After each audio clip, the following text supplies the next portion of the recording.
दिगंबरा दिगंबरा श्रीपादवल्लभ दिगंबरा अवधूत चिंतन श्री गुरुदेव दत्त. बोला श्री स्वामी समर्थ.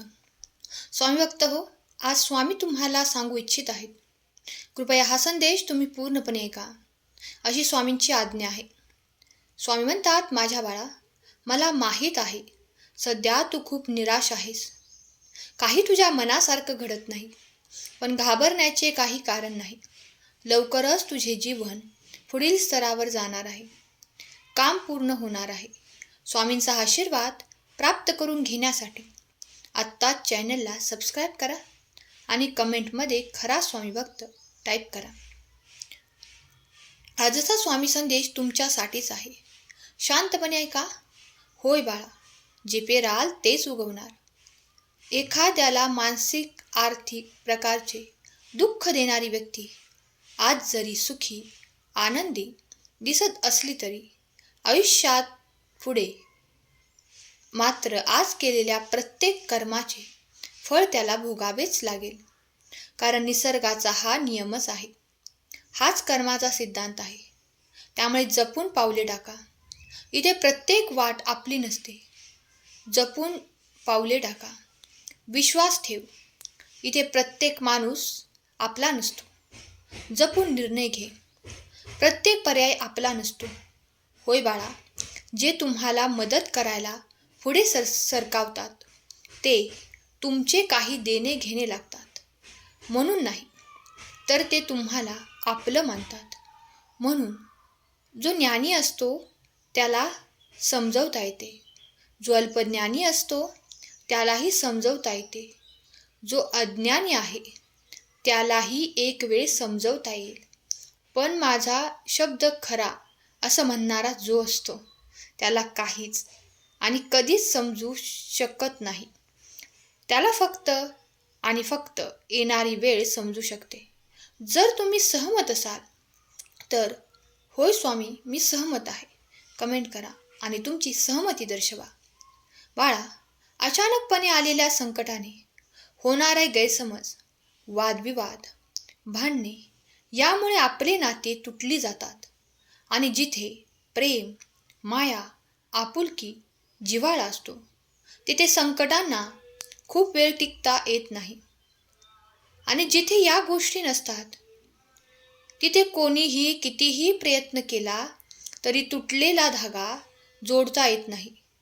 हिंमत किती बळकट आहे हे बघण्यासाठी येतात. त्यामुळे तुम्ही संकटांना घाबरू नका, हार मानू नका. जो आपल्या माणसांचा हात सोडत नाही आणि संकटात हिंमत हारत नाही त्याला संकटे काय हरवतील. तो माणूस तर अजिंक्य आहे. शरीरात एखादा आजार झाला की आपण उपचारासाठी तज्ज्ञाकडे, वैद्याकडे जातो. आणि जेव्हा जीवाला वेदना, त्रास, अडथळे, संकटे येतात तेव्हा वैद्याकडे जात नाही, तर त्याऐवजी यज्ञ, तप, हवन, पूजा हे करत असतो. मंदिरामध्ये जातो, देवाचे स्मरण करतो. यावरून हे सिद्ध होते की आत्मा आणि शरीर या दोन गोष्टी वेगवेगळ्या आहेत, भिन्न आहेत आणि त्यावर उपचार करणारे लोकही वेगवेगळे आहेत.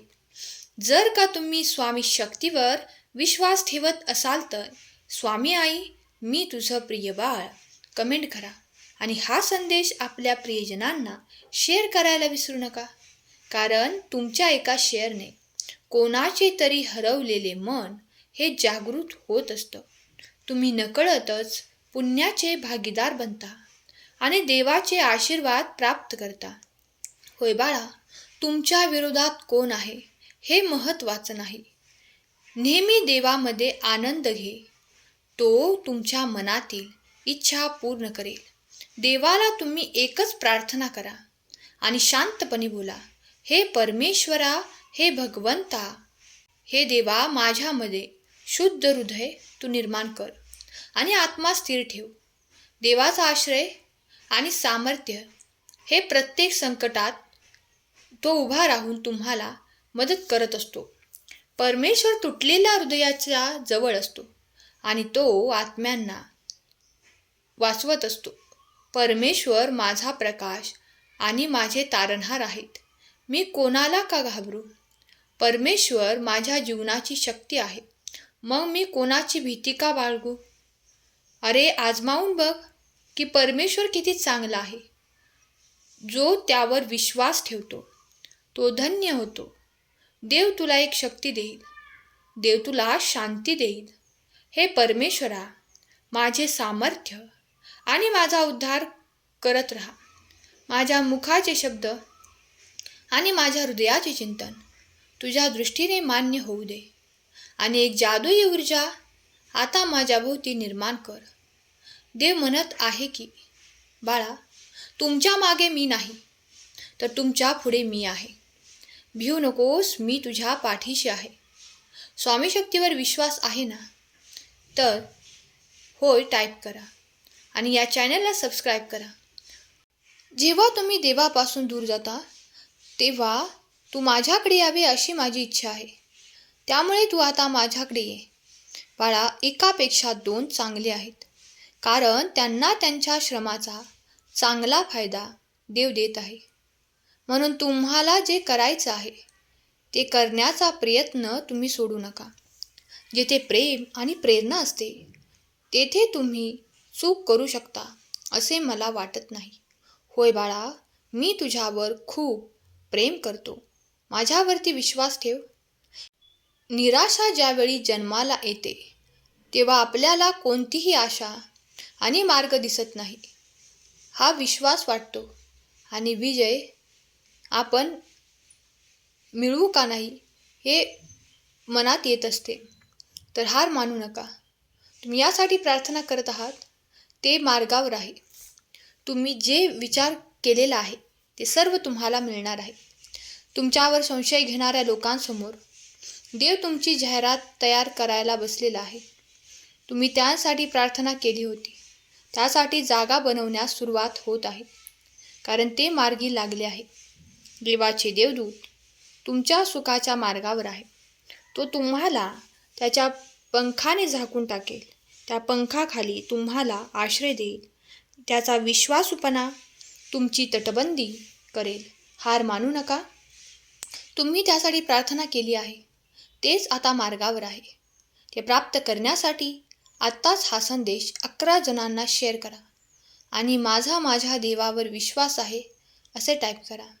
बाळा, आता माझी निघायची वेळ आली आहे.